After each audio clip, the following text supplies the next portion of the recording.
ఓం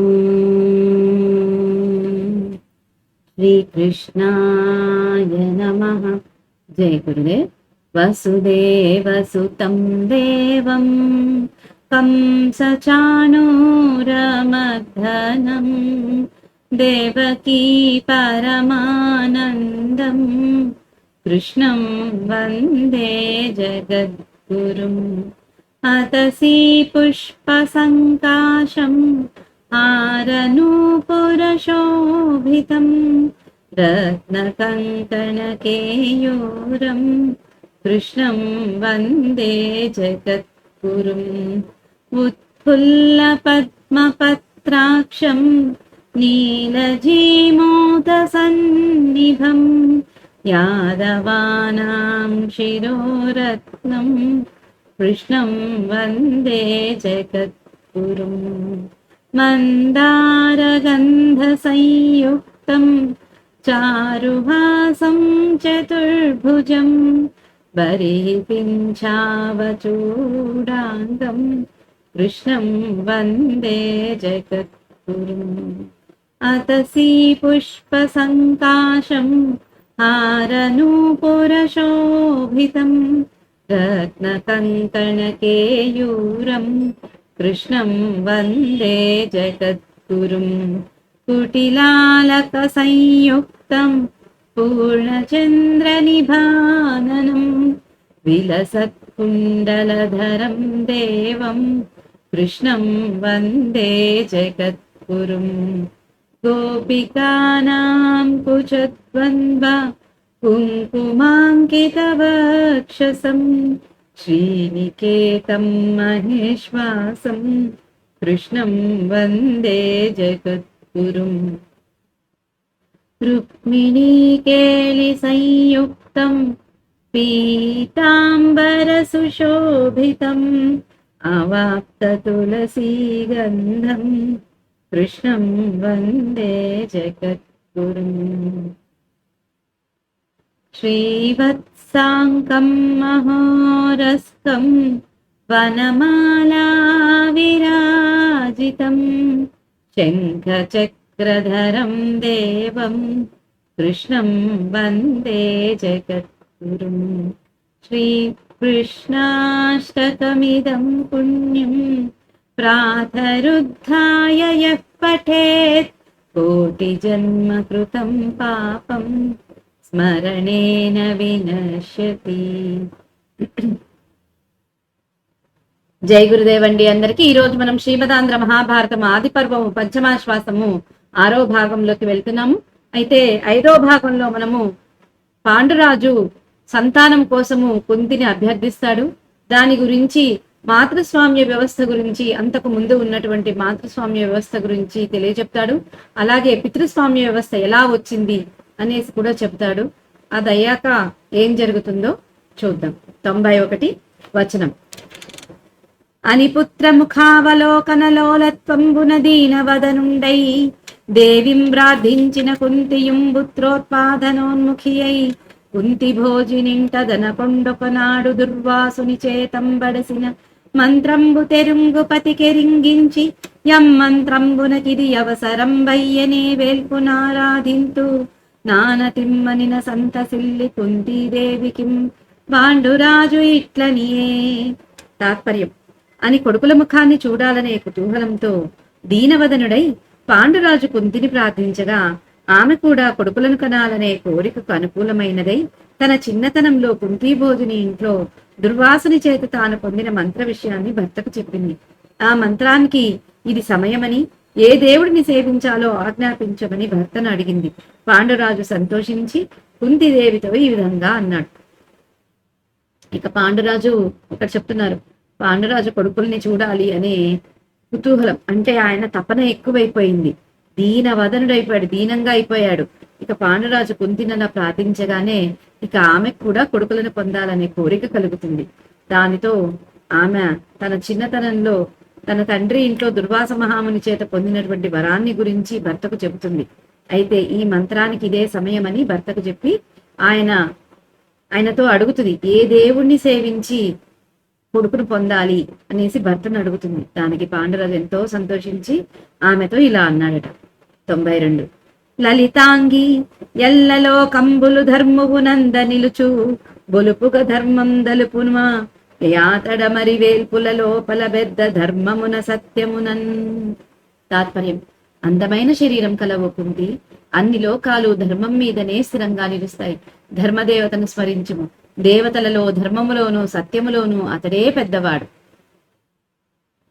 ఇంకా తాత్పర్యం చెప్తున్నారు ఇక్కడ. ఏమని చెప్తున్నాడు పాండురాజు? అందమైన శరీరం గల ఓ కుంతి, ఇంకా ఆమె పొగుడుతున్నాడు. అన్ని లోకాలు కూడా ధర్మం మీదనే నిలుస్తున్నాయి కాబట్టి ఆ ధర్మదేవతను స్మరించు. దేవతలలోను ధర్మంలోను సత్యంలోను కూడా అతనే పెద్దవాడు అంట. విశేషం: విశ్వం ధరతి ఇది ధర్మ, లోకాన్ని ధరించేది ధర్మం. ఆ ధర్మానికి అధిదేవత ధర్ముడు. అతడిని స్మరించి సంతానాన్ని పొందటంలో పాండురాజు యొక్క విశ్వశ్రేయో దృష్టి వ్యక్తమవుతున్నది. ధర్మాన్ని రక్షించే సంతానాన్ని కోరటం ఉత్తమ గృహస్థు యొక్క ధర్మం. పుట్టబోయే కొడుకు మూర్తి కట్టిన ధర్మం కావాలని పాండురాజు సంకల్పం.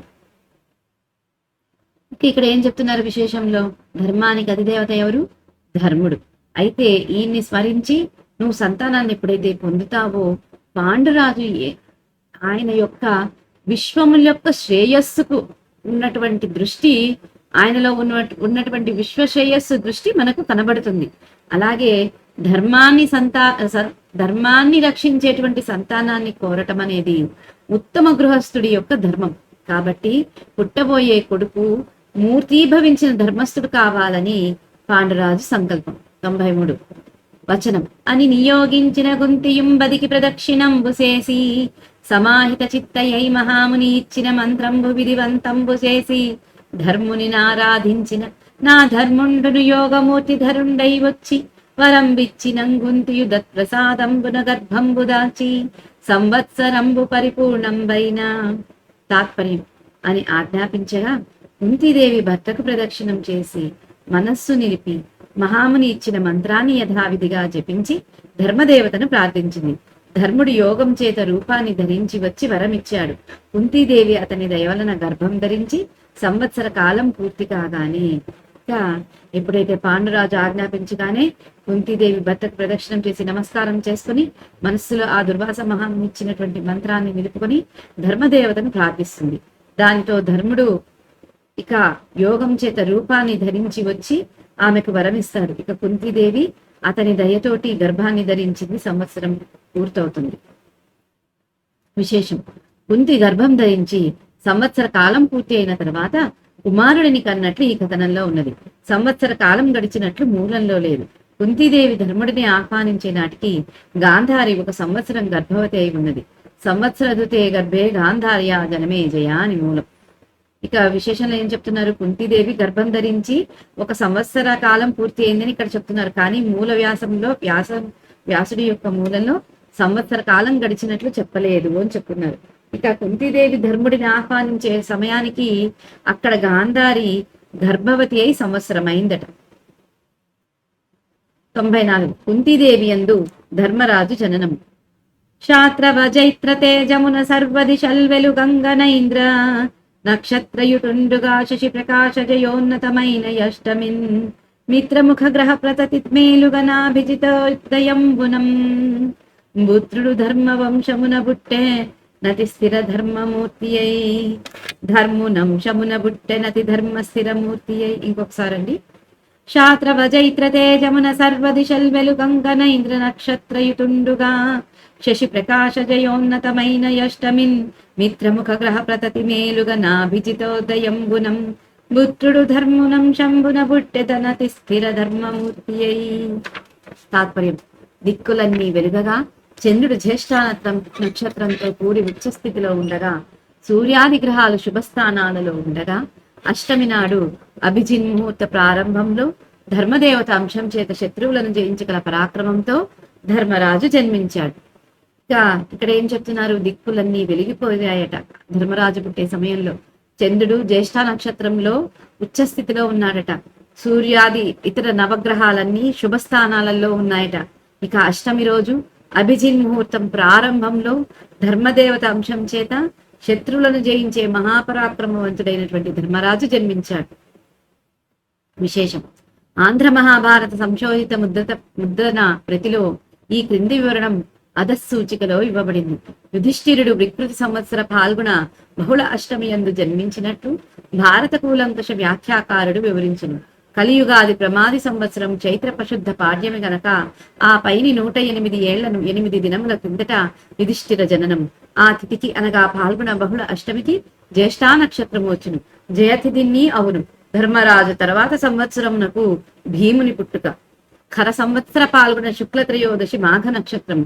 దుర్యోధనుడు భీముని కన్నా 3 యామములు చిన్న. అర్జునుడు నందన సంవత్సర పాల్గొన శుక్ల పౌర్ణమాసి. సంశోధిత ముద్ర ప్రతిలో శాత్రవ మిత్ర శబ్ద ప్రయోగం ఉన్నది. వావిళ్ల ప్రతిలో మిత్ర శబ్దం ఉంది. క్షత్ర శబ్దం క్షత్రగా వాడబడింది. ఈ రెండింటినీ గమనించి ప్రాస సామ్యం పరిష్కరించడమైనది. అంటే ఇక్కడ ఆంధ్ర మహాభారత సంశోధిత ముద్రణ ప్రతి అని ఒకటి ఉందటండి. దానిలో యుధిష్ఠిరుడు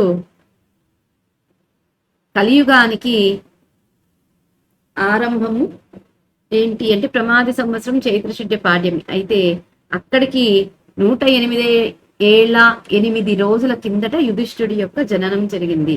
అది అంటే పాల్గొన బహుళాష్టమి అంటే జ్యేష్ఠ నక్షత్రం వస్తుంది.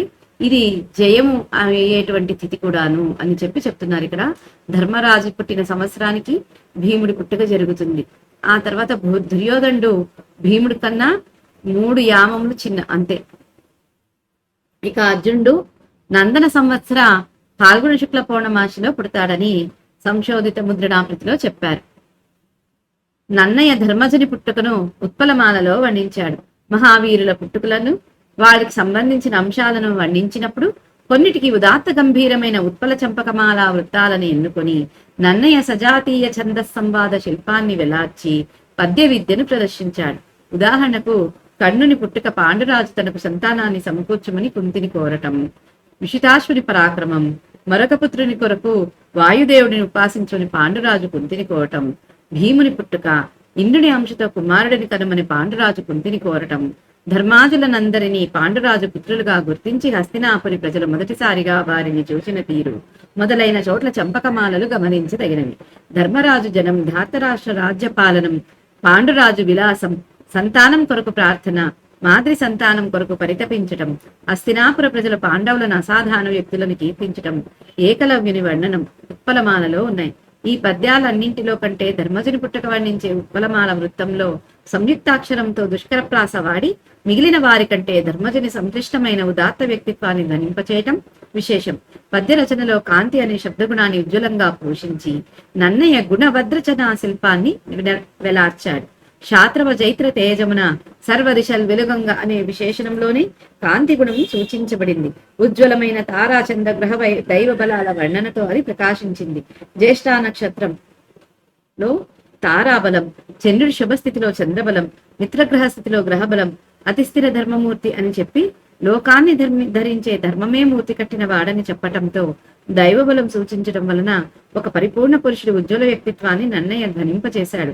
జననకాల శుభ గ్రహ లక్షణాదుల వివరంతో ఇతిహాస నాయకుడైన ధర్మజుడి జన్మఘట్టాన్ని వర్ణించి ఇతడు భావి కాలంలో చరిత్రపై చేయబోయే ప్రభావాన్ని ధ్వనిమయంగా నన్నయ్య సూచించాడు. 95 ధరణీసురులాదిగ నుర్వరలోగల సర్వభూత వర్గం వెల్లం పరమోత్సవమందెను గుణశరణ్యుడగు ధర్మ జన్మ భజన్మదినమునన్. తాత్పర్యం: గుణవంతుడైన ధర్మరాజు పుట్టినరోజు బ్రాహ్మణులు మొదలుకొని భూమి మీద ఉన్న అన్ని ప్రాణులు ఎంతో ఆనందాన్ని పొందాయి. గుణవంతుడైనటువంటి ధర్మరాజు పుట్టినరోజు బ్రాహ్మణుల నుంచి అందరు కూడా ఎంతో మంది భూమి మీద ఉన్న అన్ని ప్రాణులు ఎంతో ఆనందాన్ని పొందాయట. విశేషం: ఇది శుభకరమైనటువంటి మహాశకునం. సర్వభూతహితుడు, ధర్మరక్షకుడు, ప్రజారంజకుడైన సామ్రాట్టు కానున్నాడన్న భావి సూచన ఇందులో ధ్వని. 96 శతశృంగ నిలయులకు సంశిత వ్రతులు విప్రవరులు సేసిరి ధర్మస్థితి జాత కర్మమత్యున్నతి బాండు ప్రథమ పుత్రునకు హర్షముతో. తాత్పర్యం: పాండురాజు యొక్క మొదటి కుమారుడికి శతశృంగ పర్వతం మీద వ్రతదీక్ష పూని ఉన్న బ్రాహ్మణ శ్రేష్ఠులంతా ధర్మ మార్గంలో సంతోషంతో చాలా గొప్పగా జాతకర్మ చేశారు. ఇక ఎప్పుడైతే ధర్మరాజు పుట్టంగానే పుట్టినటువంటి ధర్మరాజుకు శతశృంగ పర్వతం మీద బ్రాహ్మణ శ్రేష్ఠులందరూ కూడా అక్కడ ఉన్నటువంటి వాళ్ళు వ్రతదీక్ష తీసుకుని వాళ్ళంతా ధర్మ మార్గంలో చాలా సంతోషంతో ఎంతో గొప్పగా జాతకర్మలు చేశారట ధర్మరాజుకి. 97 కురుకుల విభుడగు ధర్మ స్థిరమతియగు నీతడనచు ధృతి చేసి యుధిష్ఠిరుడను నామము దాను నచ్చరించే నాకాశవాణి జన వినుతముగన్. తాత్పర్యం: ఈతడు కురువంశానికి రాజు అవుతాడు, ధర్మములో స్థిరమైన బుద్ధి కలవాడు అవుతాడు, ధైర్యం వలన యుధిష్ఠిరుడవుతాడు. కానీ ఆకాశవాణి లోకం కొనియాడేటట్లుగా అతనికి యుధిష్ఠిరుడు అనే పేరు పెట్టింది. ఇక ఈ అబ్బాయి కురువంశానికి రాజు అవుతాడు, ధర్మంలో ఎంతో స్థిరమైన బుద్ధి కలిగినటువంటి వాడు కాబట్టి, ధైర్యం ఉన్నటువంటి వాడు కాబట్టి ఇతడు యుధిష్ఠిరుడు అవుతాడు అని ఆకాశవాణి యుధిష్ఠిరుడు అని పేరు పెడుతుందట. విశేషం: ఆకాశవాణి పేరు పెట్టడం చేత యుధిష్ఠిరుడు దేవహితుడని సూచన.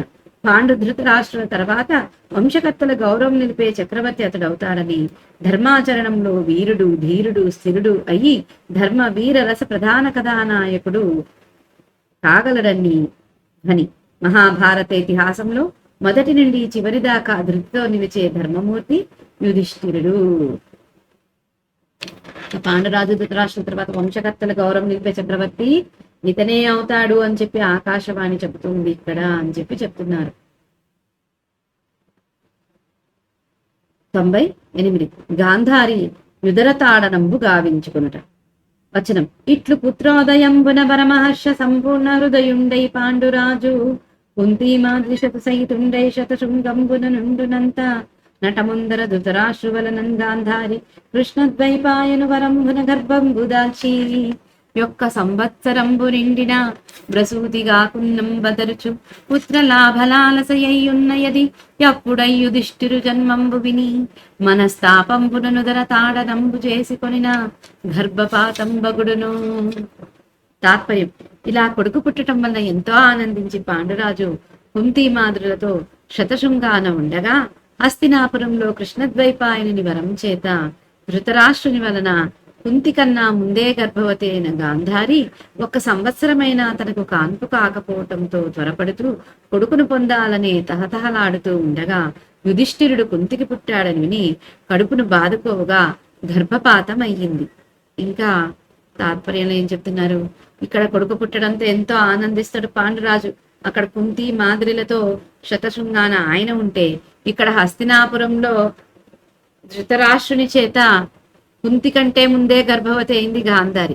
1 సంవత్సరమైనా ఆమెకి ఇంకా కాన్పు కాదు కాబట్టి తొందరపడుతుంది. అక్కడ ఎప్పుడైతే కుంతికి కొడుకు పుట్టాడు అనంగానే తాను కూడా కొడుకును పొందాలనే తహతతో ఆమె కడుపును బాదుకుంటది. అప్పుడు కడుపును బాదుకుంటే గర్భపాతం అవుతుంది. విశేషం: తల్లుల మన ప్రవృత్తులకు పిల్లలు ప్రతిబింబాలవుతారు. విశ్వశ్రేయస్సును కూరి ధర్మమూర్తిని కోరి కన్నది కుంతీదేవి. కుంతీదేవి కంటే ముందుగా గర్భవతి అయిన తొలికాన్పు కుంతీదేవికే దక్కిందన్న అసూయతో తన గర్భాన్ని తానే విచ్ఛిన్నం చేసుకున్నది గాంధారి. ధర్మరాజు వంశాన్ని ధర్మాన్ని నిలిపేవాడవుతాడు, దుర్యోధనాదులు వంశాన్ని విచ్ఛిన్నం చేసేవారవుతారు. ఇది వస్తుధ్వని. గాంధారి గర్భ విచ్ఛిత్తియే వంశ విచ్ఛిత్తికి సూచన. ఆమె అసూయ మాత్సర్యాది గుణాలే సంతానానికి వర్తించాయి. ఇక్కడ విశేషంగా చెప్తున్నారు, తల్లుల మనస్సు ఎలా ఉంటుందో పిల్లలు వాళ్ళకి ప్రతిబింబాలవుతారట. విశ్వశ్రేయస్సును కోరి ధర్మమూర్తిని కోరి కనింది కుంతీదేవి కదా. ఎవరి విశ్వానికి శ్రేయస్సు కోసం చేస్తూ కంటుంది కుంతి. అయితే కుంతీదేవి కంటే ముందు గర్భవతి అయినా కూడా తొలికాన్పు కుంతీదేవికే దక్కింది అనే అసూయతో తన గర్భాన్ని బాదుకొని విచ్ఛిన్నం చేసుకుంటుంది గాంధారి. ఇక ధర్మరాజు వంశాన్ని ధర్మాన్ని నిలబెట్టేవాడైతే దుర్యోధనాలు అందరూ వంశాన్ని విచ్ఛిన్నం చేసేవాళ్ళు అవుతారు. అంటే గాంధారి ఏం చేస్తుంది? తన గర్భ విచ్ఛిత్తి చేసుకునేటప్పటికీ ఆమె పుట్టిన పిల్లలు కూడా వంశ విచ్ఛిత్తి కారణమైపోయారు. ఇక ఆమె యొక్క అసూయ మాత్సర్యము ఇతర కోపము వంటి గుణాలే ఆమె సంతానానికి కూడా వచ్చాయి. అంటే తల్లి గర్భముతో ఉన్నప్పుడు ఎంతో మంచి గుణాలతో మంచిగా ఉంటేనే సంతానం కూడా మంచిగా పుడుతుంది. లేదంటే ఆ తల్లికి ఉన్నటువంటి చెడు గుణాలన్నీ పిల్లలలో కూడా ఉంటాయి అని చెప్పి చెప్తున్నారు. 99. దాని నెరింగి పరాశర సూనుడు చనుదించి సుబలసుత జూచి మనోహీన వై గర్భపాతముగా నిట్టుల సేయుటిదియు గర్తవ్యంబే. తాత్పర్యం: అది తెలిసి కృష్ణద్వైపాయనుడు వచ్చాడు. గాంధారిని చూచి, నీవు బుద్ధి లేకుండా ఈ విధంగా గర్భపాతం చేసుకుంటాం తగునా అన్నాడు. ఇక కృష్ణద్వైపాయనుడు వస్తాడు. వేదవ్యాసుడు వచ్చి గాంధారిని చూస్తాడు. ఏమ్మా, బుద్ధి లేకుండా ఇలా గర్భపాతం చేసుకుంటావా? అసలు నీకు తగునా అని అడుగుతాడు. విశేషం: ఈ పద్యంలో సముచ్చయంతో కూడిన ఇది శబ్దంలో ఎంతో అర్థం ఇమిడి ఉంది. అంతటి హీనమైన కార్యానికి అది సున్నితమైన మందిలింపు. మందమతివై ఇంతటి తెగువకు పూనుకోవడం తగునా అని హెచ్చరిక. అంటే ఇక్కడ ఏం చెప్తున్నారు విశేషంలో? ఇంతటి నీచమైన పనికి ఆయన చాలా సున్నితంగా మందలించాడు అని. ఇక మందమతివయ్యి ఇంతటి తెగువకు పూనుకున్నావా అని ఆమెను హెచ్చరించాడనమాట వేదవ్యాసుల వారు. 100. మిమ్మాంసపేషినేక శతం ముదయింతురు సుతులు ముదమ్మున నితథ్యమింకనైన నతియత్నమ్మున రక్షింపు దీని నా వచనమునన్. తాత్పర్యం: ఈ మాంసపు ముద్ద నుండి 101 మంది కొడుకులు, ఒక కూతురు పుడతారు. ఇది నిజం. నా మాట నమ్మి దీనిని చాలా జాగ్రత్తగా కాపాడుకోము. ఇంకా ఆయన అంటున్నాడు, ఆ మాంసపు ముద్ద ఏదైతే గర్భపాతమై శ్రావమై కిందకి పడిపోతుందో ఆ మాంసపు ముద్ద నుండి 101 మంది కొడుకులు, ఒక కూతురు పుడతారు. ఇది నిజము. నా మాట నమ్మి దీనినన్న జాగ్రత్తగా కాపాడుకో అని చెప్తాడు. 101 వచనం: అని గాంధారింబదరి తొల్లి వేదంబులు విభాగించిన మహానుభావుండమ్మాంసపేషినే కోత్తర శతఖండములుగా విభాగించి వీను వేరు వేర గుతకుండంబులం బెట్టి శీతల జలంబులం దడుపుచునుండునది ఇందు 100 కొడుకులు నొక్క కూతురుం బుట్టుదురని చెప్పి చనిన దద్వచన ప్రకారంబు జయించి గాంధారీ ధృతరాష్ట్రుడు సంతసిల్లియున్న నికషుత శంగంబున. తాత్పర్యం: అని గాంధారిని ఆక్షేపించి పూర్వం వేదాలను విభజించిన మహానుభావుడు వ్యాసుడు ఆ మాంసపు ముద్దను 101 ముక్కలుగా చేసి వేర్వేరుగా వీటిని నేతి కుండలలో పెట్టి చన్నీళ్లతో తడుపుతూ ఉండండి. వీటి నుండి 100 మంది కొడుకులు, ఒక కూతురు పుడతారని చెప్పి వెళ్ళగా గాంధారి ధృతరాష్ట్రులు ఆయన చెప్పిన ప్రకారం చేయించి సంతోషంగా ఉండగా ఇక్కడ శతశృంగ పర్వతం దగ్గర ఇక ఆయన గాంధారిని మందలిచ్చి, ఇక ఏ వేదాలను విభజించినటువంటి మహానుభావుడు ఆ వేదవ్యాసుడు ఆయన ఆ మాంసపు ముక్కను 101 ముక్కలుగా చేసి వేర్వేరుగా ఒక్కొక్క ముక్కకు ఒక్కొక్క నేతి కుండలో పెట్టి వాటిని చన్నీళ్లతో తడుపుతూ ఉండండి అని చెప్పి మీకు 100 మంది కొడుకులు, ఒక కూతురు పుడతారని చెప్పి వెళ్తాడు. ఇలా అయ్యాక గాంధారి ధృతరాష్ట్రులు సంతోషంతో ఉంటారు. ఇక్కడ శతశృంగ పర్వతం మీద ఏం జరుగుతుందో చూద్దాం. 102. నిరుపమ కీర్తి పాండు ధరణీపతి వెండియుగుంతి జూచి యంబుర్హదలాక్షి ఇంకనొక పుత్రును దార చరిత్రునుత్తమ స్థిరజవ సత్పు నయ్య నిలదే ఉదయం జలయింపు పెంపుతో గురుకుల రక్షకుండతుడ గుంజలవద్భుజ బలవద్భుజ విక్రమోన్నతిన్. తాత్పర్యం: సాటి లేని కీర్తి కల పాండురాజు కుంతీదేవిని చూచి నీవు గొప్ప నడవడి కలవాడు, శ్రేష్టమైన స్థిరమైన వేగము బలము కలవాడు అయిన మరో కొడుకును వాయుదేవునితో దయతో కనుము. అతడు గొప్పగా తన బలపరాక్రమం చేత కురువంశాన్ని రక్షిస్తాడు. ఇంకేం చెప్తాడు తాత్పర్యంలో? ఇక్కడ పాండురాజు కుంతి గొప్ప నడవడిక కలిగినటువంటి వాడు, శ్రేష్టమైనటువంటి వాడు, స్థిరమైన వేగము బలము కలిగినటువంటి మహాబలవంతుడైన కొడుకును వాయుదేవుడి దయతో కను అని చెప్తాడు. ఇప్పుడే ఆ పుత్రుడు తన భుజబలంతో ఈ గురువంశాన్ని రక్షిస్తాడు అని చెప్తాడు. విశేషం: పాండురాజు పుత్ర సంకల్పాలు విశిష్టంగా ఉన్నాయి. సత్యాన్ని, ధర్మాన్ని సర్వలోకంలో నిలపగలిగిన వాడుగా మొదటి కొడుకును కోరాడు. ధర్ముడిని ఆధారించి యుధిష్ఠిరుని పొందాడు. ఇప్పుడు మహాబలశాలి అయిన కొడుకును వంశరక్షణం కొరకు కోరుకుంటున్నాడు. ముందు ధర్మరక్షణం, ఆ తర్వాత వంశరక్షణం. ఆ క్రమంలో పాండురాజు యొక్క ధార్మిక చింతన వెల్లడి అవుతున్నది. పాండురాజు చంద్రవంశకర్తలలో ఒకడు కదా. ఇంకా విశేషంలో చెప్తున్నాడు, పాండురాజు పుత్రుల కోసం ఆయన చేసినటువంటి సంకల్పాలు ఎంతో విశిష్టమైనవి. సత్యం కోసం, ధర్మం కోసం, ఈ సత్యాన్ని ధర్మాన్ని నిలపగలిగేటువంటి కొడుకు కావాలని మొదటి కొడుకుగా ధర్ముడి నుంచి కోరుకున్నాడు. అలాగా యుధిష్ఠుని పొందాడు. ఇప్పుడు మహాబలశాలి అయినటువంటి కొడుకును వంశరక్షణం కోసం కోరుకుంటున్నాడు. అంటే ఎటువంటి వాడు ఈ పాండురాజు మొదట ధర్మరక్షణం, లోకరక్షణం, ఆ తర్వాతే వంశరక్షణం. ఆ క్రమంలో పాండురాజు అతనికి ఉన్నటువంటి ధార్మిక చింతన మనకి తెలుస్తుంది. ఎంతైనా పాండురాజు చంద్రవంశకర్తల్లో ఒకడు కదా. 103 వచనం. అని పనిచిన నెప్పటి ఎట్ల కుంతీదేవి వాయుదేవునారాధించి తత్ప్రసాదంబున గర్భంబు దాల్చి సంవత్సరంబు సంపూర్ణంబగుడును. తాత్పర్యం. అని ఆజ్ఞాపించగా ఎప్పటి వలనే కుంతీదేవి వాయుదేవుడిని పూజించింది. అతని దయ వలన గర్భం దాల్చింది. 1 ఏడాది పూర్తి కాగానే. 104.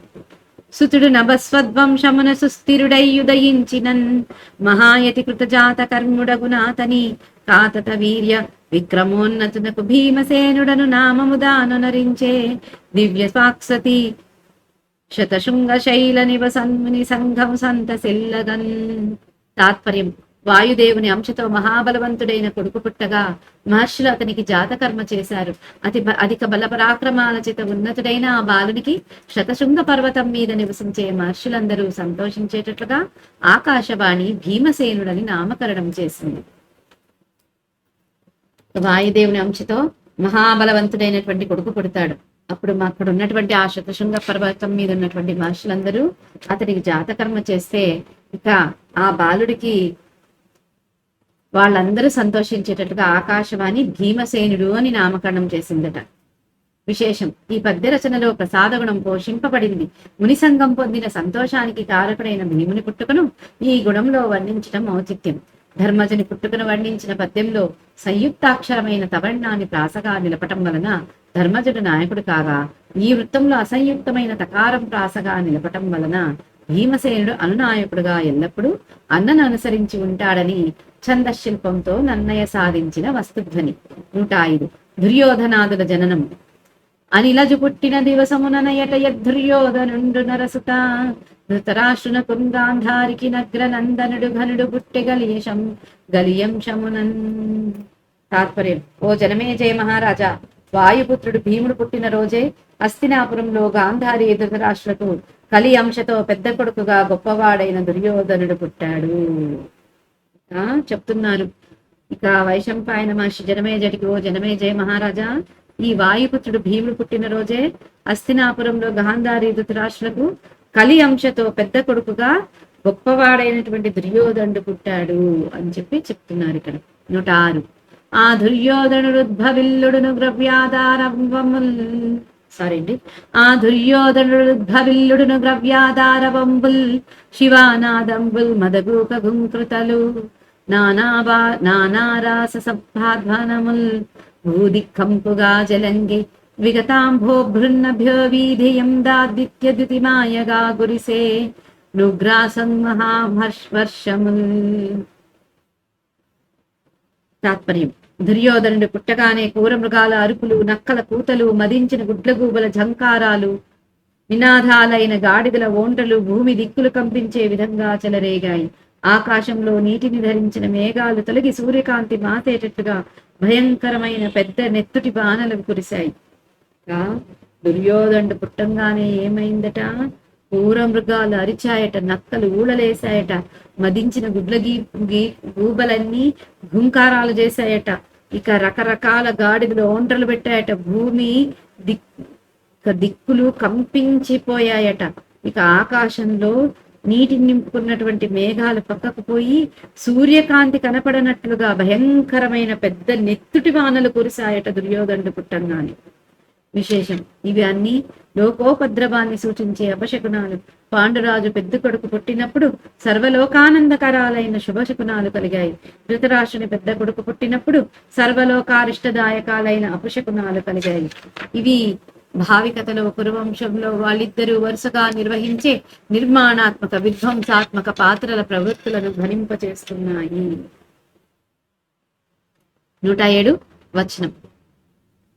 మరియు దుర్యోధన జన్మానానంతరంబున ధృతరాష్ట్రునకు వైశ్యాపుత్రుండైన యూత్సుండు పుట్టే నంత గాంధారికి నొక్కొక్క దివసంబున నొక్కొక్క 2 గాగ్రమంబున దుశ్శాసన దుస్సహ దుశ్శల జలసంద సమసహ విందాను వింద దుర్ధర్ష సుబాహు దుష్ప్రదర్శన దుర్మర్శన దుర్ముఖ దుష్కర్ణ కర్ణ వివింశతి వికర్ణ శలసత్వ సులోచన చిత్రోపచిత్ర చిత్రాక్ష చారు చిత్ర శరాసన దుర్మద దుర్విగాహ వివిత్సు వికాటన వికటాన నోణనాభ సునాభ నందోపనందక చిత్రబాణ చిత్రవర్మ సువర్మ దుర్విమోచనాయో బాహు మహాబాహు చిత్రాంగ చిత్రకుండల భీమ వేగ భీమ బల బలాకి బలవర్ధనోగ్రాయుధ శుషేణ కుండధార మహోదర చిత్రాయుధ నిషంగి పాశి బృందారక దృఢవర్మ దృఢక్షత్ర సోమకీ త్వనూదర దృఢసంధ జరాసంధ సద సువాగ్రశ్రవ ఉగ్రసేన సేనాని దుష్పరాజయ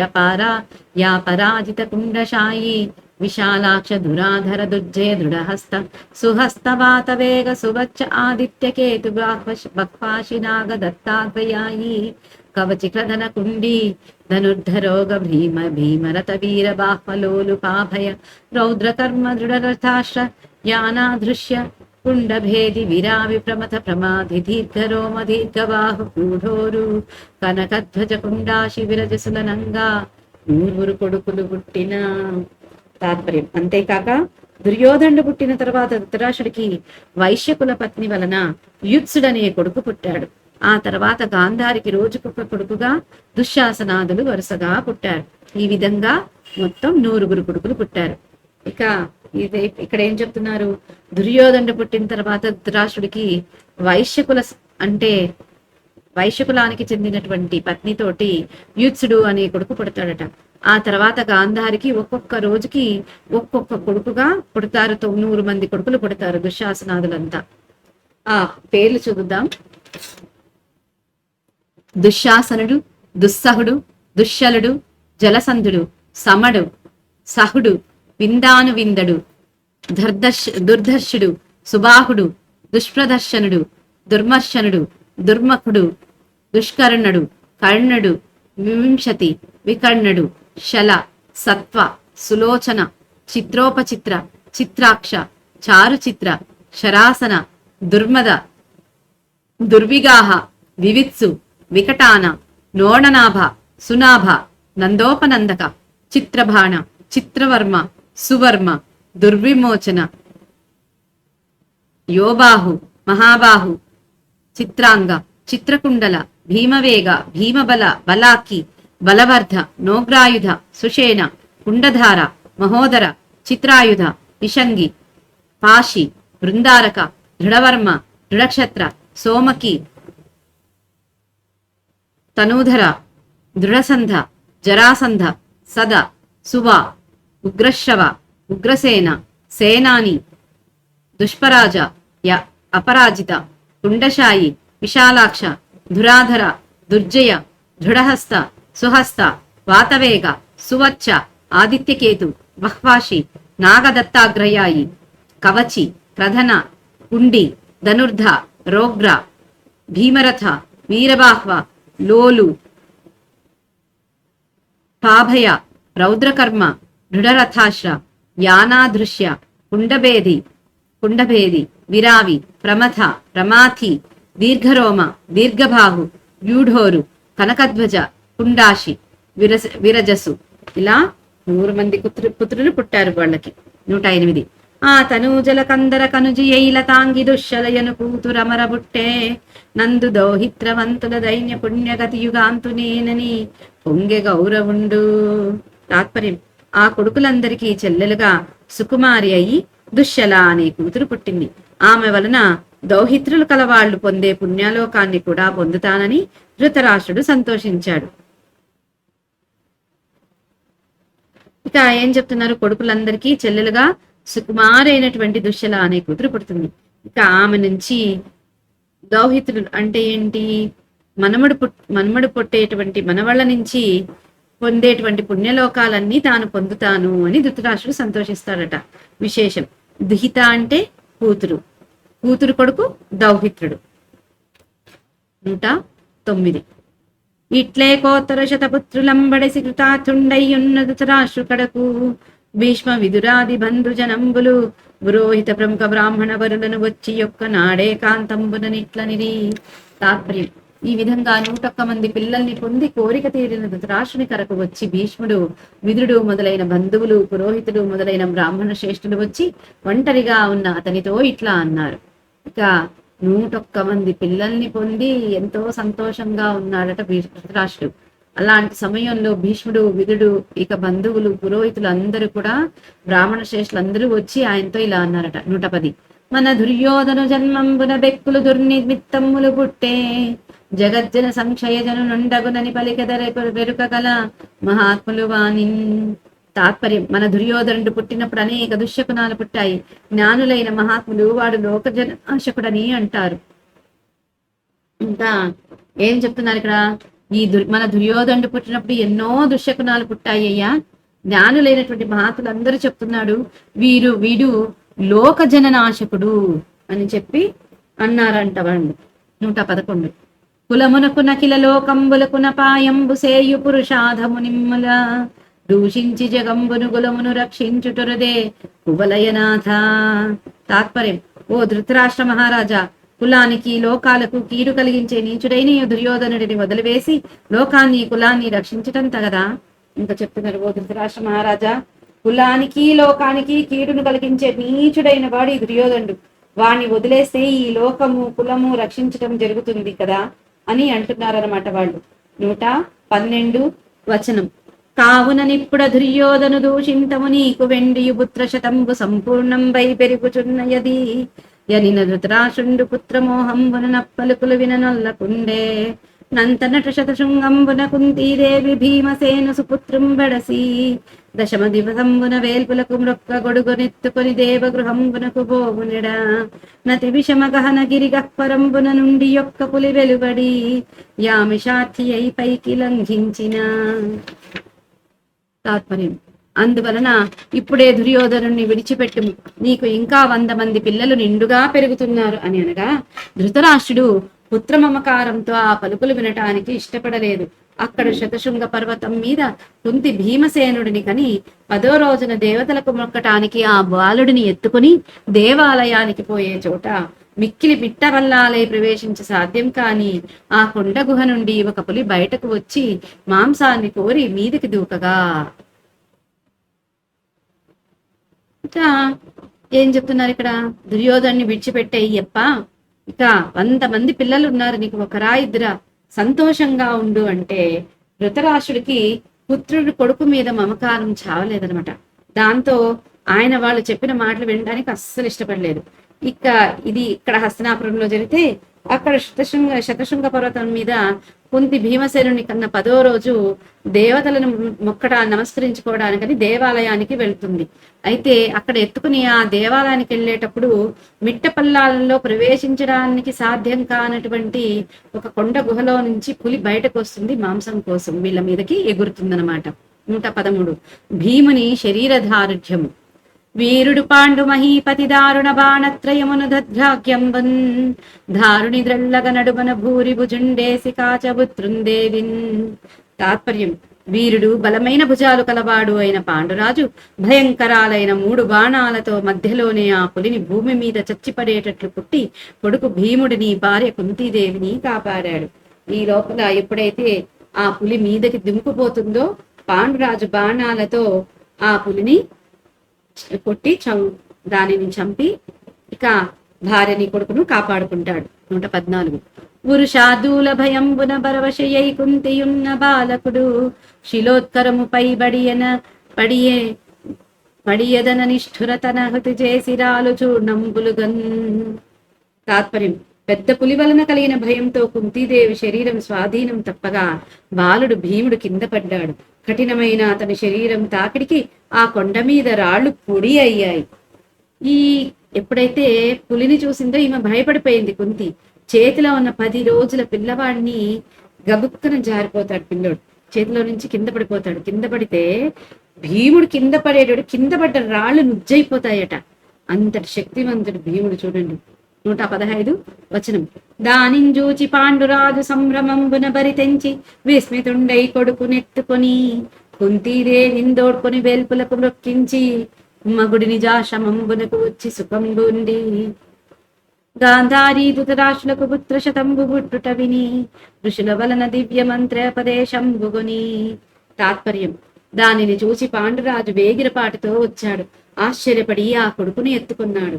కుంతీదేవిని తోడుకొని దేవతలకు మొక్కించి తిరిగి తన ఆశ్రమానికి వచ్చి సుఖంగా ఉండగా గాంధారి ధృతరాష్ట్రులకు 100 మంది కొడుకులు పుట్టారని విని ఋషుల వలన దివ్య మంత్రోపదేశాన్ని పొంది. ఇక పాండురాజు త్వరగా వచ్చేసి అయ్యో కొడుకు పడిపోతున్నది చూసి పరిగెత్తుకొని వస్తాడు. కొడుకుని చేతిలో తీసుకుని ఎత్తుకుంటాడు ఆశ్చర్యంగా. ఇక కుంతీదేవిని తీసుకొని ఇక ఆనందంగా దేవతలకు మొక్కించి తిరిగి తన ఆశ్రమానికి తీసుకొని పోయి సుఖంగా ఉన్నాడట. ఇక గాంధారి ధృతరాష్ట్రులకు 100 మంది కొడుకులు పుట్టారని వింటాడు. ఇక ఋషుల వలన దివ్య మంత్రోపదేశాన్ని పొందుతాడు పాండురాజు. ఈ రోజుకి మహాభారతం స్వస్తి. నారాయణీయం తీసుకోండి. జై గురుదేవ్. నారాయణీయం చదవండి.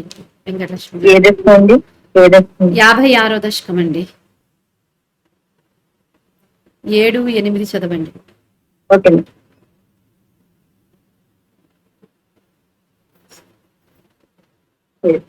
పనివదోజన దత్తమణి వ్రజజ్వలితహారదు కోన విభూషిత తటగతైః ప్రమదాశ్రు విమిశ్రితైః సమగతాస్వజనైర్దివసావదౌ.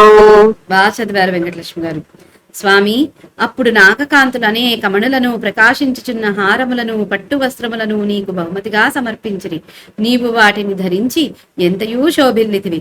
అప్పుడు యమునా నది తీరబందున నీ వారందరూ తమకు ప్రాణతుల్యుడవైన నిన్ను చూచి ఆనంద బాష్పములతో అక్కున చేర్చుకొనిరి. ఆ సమయమున వారు నీతో కూడి సంతోషమున తేలియాడిరి.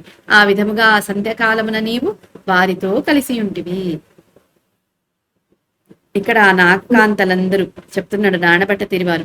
అనేక మణులు ప్రకాశించేటువంటి హారాలు వస్త్రాలు అన్నీ నీకు బహుమతులుగా సమర్పించారయ్యా. నువ్వు వాటన్నిటినీ ధరించి ఎంతో శోభతో ప్రకాశించావు. అప్పుడు యమునా నదీ తీరంలో ఉన్నటువంటి నీ వాళ్ళందరూ వాళ్ళ ప్రాణంతో సమానమైనటువంటి నిన్ను చూసి ఆనంద బాష్పాలతో కళ్ళల్లో నీళ్ళు ఆనందంగా అవి కారుతూ ఉంటే పరిగెత్తుకొని వచ్చి నిన్ను అప్పున చేర్చుకున్నారయ్యా. ఆ సాయంకాలం వాళ్ళు నీతో కూడి ఎంతో సంతోషంలో తేలిపోయారు. ఆ విధంగా ఆ సంధ్యాకాలంలో స్వామి నువ్వు వాళ్ళతో కలిసి ఉన్నావు. 8 పునస్తమతావ్రజ మందిరం ప్రజితుమక్షమ ఏవ జనోత్తరే స్వపతి తత్ప్రభవచ్చరణాశ్రయే దవకృషానురరుంధకమం తతః. బాగా చదివారు వెంకటలక్ష్మి గారు. ప్రభు, కాని అప్పటికే చీకటి పడినది. ఆ చీకటిలో నీ వారైన గోప బాలకులు గోకులమునకు వెళ్ళలేక నీ పాద పద్మములను ఆశ్రయించి నదీ తీరముననే నిద్రపోయిరి. అప్పుడు దావాగ్ని అన్ని వైపుల నుండి వారిని చుట్టుముట్టెను. స్వామి చెప్తున్నాడు నాడబట్ట తిరువారేంటి, అప్పటికే చీకటి పడిపోయిందయ్యా. ఆ చీకట్లో నీ వాళ్ళైనటువంటి ఆ గోవులు గోపాలకులు అందరూ గోకులానికి వెళ్ళలేక చీకట్లో వద్దులే అనేసి నీ పాదపద్మాలను ఆశ్రయించి ఆ నదీ తీరంలోనే నిద్రపోయారు. అప్పుడు దావాగ్ని అడవిలో పుట్టినటువంటి కార్చిచ్చు అన్ని వైపుల నుండి వాళ్ళని చుట్టుముట్టేసిందయ్యా స్వామి అని చెప్తున్నారు ఇక్కడ నానబట్ట తిరువారు. ఈ రోజుకి ఇంతటితో స్వస్తి. ఓం శ్రీ కృష్ణాయ నమః. జై గురుదేవ్. యదక్షర పదభ్రష్టం మాత్రాహీనం తు యద్భవేత్ తత్సర్వం క్షమ్యతాం దేవ నారాయణ నమోస్తుతే. విసర్గ బిందు మాత్రాణి పదపాదాక్షరాణి చ న్యూనాని చాతిరిక్తాని క్షమస్వ పురుషోత్తమ. అన్యథా శరణం నాస్తి త్వమేవ శరణం మమ. తస్మాత్ కారుణ్య భావేన రక్ష రక్ష జనార్దన. లోకా సమస్తా సుఖినో భవంతు. లోకా సమస్తా సుఖినో భవంతు. లోకా సమస్తా సుఖినో భవంతు. ఓం శాంతి శాంతి శాంతి. సర్వం శ్రీ శ్రీ సద్గురు చరణారవిందార్పణమస్తు. జై గురుదేవ్.